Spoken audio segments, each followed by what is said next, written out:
Thank you for clicking on this video and welcome to We Go Fishing. In this video, I'm going to talk to you about how you can double the life expectancy of your fishing line. I'm going to talk to you exactly about what I do to do that and then also the things that you're going to need to accomplish that. But before we get into that, make sure that you head over to our store and check out our popping corks. We make two different styles, the OC popping cork, which features the stainless steel post, and then also the Rattler popping cork, which has a 60-pound mono. They have reflective beads, they cast really nice, and everybody says they're the best popping cork that money can buy. At least that's what I've been told. So head down to our store, check those out, and make sure that you use them to catch all your fish then this spring. So we're going to talk to you about how you can double the life expectancy of your line. Because if you're anything like me, you cast out your line, you use maybe about the first 100 yards or so of your fishing line, and then you're like, hey, but I want to use the back end, but it's on the back, and so I just end up taking it all off and throwing it all away and then putting new line on the whole reel. But instead of doing that, I said, man, I can actually double the life expectancy if I just learn how to effectively reverse the line. And so that's what we're going to talk about what you can do. Ideally, if you have a rod, now this is one of my big surf rods, if you have one of the reels and you have the exact same reel and you can just take it off and you have an empty one, you can just reverse it right onto there. Ideally, that's what you could do. But if you're like me and you don't have two reels of the exact same, I do have Shimano's, but I'm using them all the time, so they're always full. So I'm like, well, how can I do this? And so I'm going to show you exactly what you need to reverse the line effectively. All right, so some of the things you're going to need to do this task, first of all, is a drill. Power drill is really going to save you a lot of time, a lot of hard work. If you have one of these, you're going to need some toilet paper rolls. These are going to come in handy. I'll show you exactly why here in a second. And I have a 3D printer, and so I made these. These are spools that fit in the chuck of your drill. You don't have to have these, but they do make it a little bit easier depending on what you have for your drill. The reason why you need the toilet paper holders is because toilet paper holders fit right on to the chuck of your drill like that.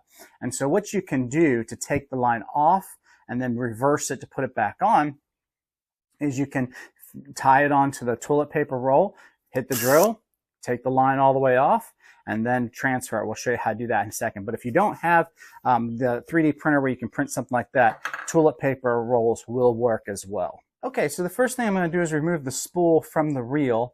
That's going to be the easiest way to do this.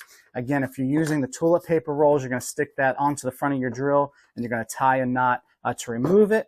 If you're using the chuck, all you're going to do is simply, like I said, I made these on my 3D printer. They fit right into the drill, and I'm going to tighten that down. Then after tightening that down as much as I can, I'm just going to take my line, and this one came with two convenient holes. So I can feed the line through, tie simple knots into it. Now, it doesn't need to be anything real complex because, again, this is just about stripping the line. Okay, just like that. Cut the tag off so it doesn't create any issues there.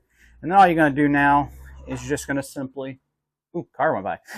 All you're going to do now is simply wind down the line and then just remove the line completely off of the reel using this bit with this chuck. Again, if you're not using this type of thing, you can use a toilet paper roll as well.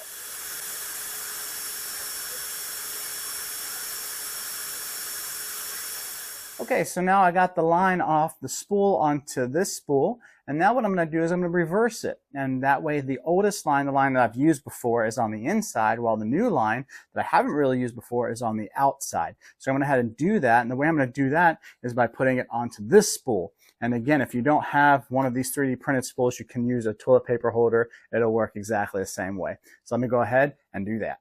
All right, so I got the spool, the line tied onto the spool. I've got the spool with the line I just took off there, and so we're going to work it back on to this spool here.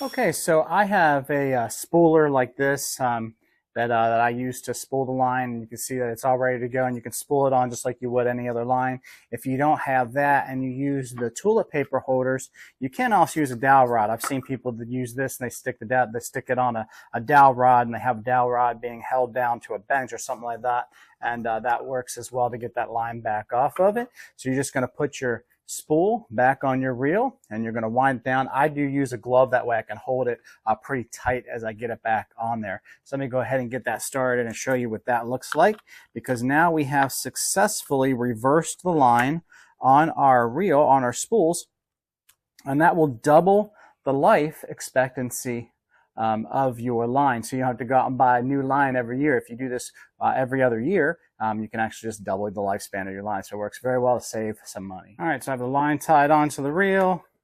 I'm just going to cut my tag line off there as close as I can to the knot.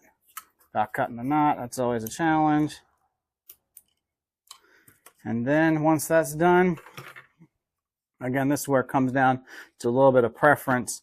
But I like to wear a glove when I'm reeling the line on, because that'll actually help, because it burns my hand a little bit if I'm holding it too tight.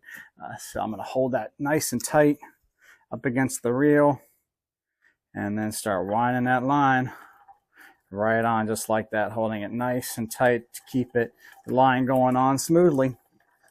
And you can do this easy way, doesn't take too long. And this is a big reel, so it's got to take a lot of line on there. But it's a very easy way for you to double the life expectancy of your line there. So let me know what you think in the comments. If you think this is effective, if you think it's not, let me know that in the comments. Or if you have any tips or tricks on how you extend the lifespan of your fishing line, let us know that as well in the comments. And until next time, may the fish be with you.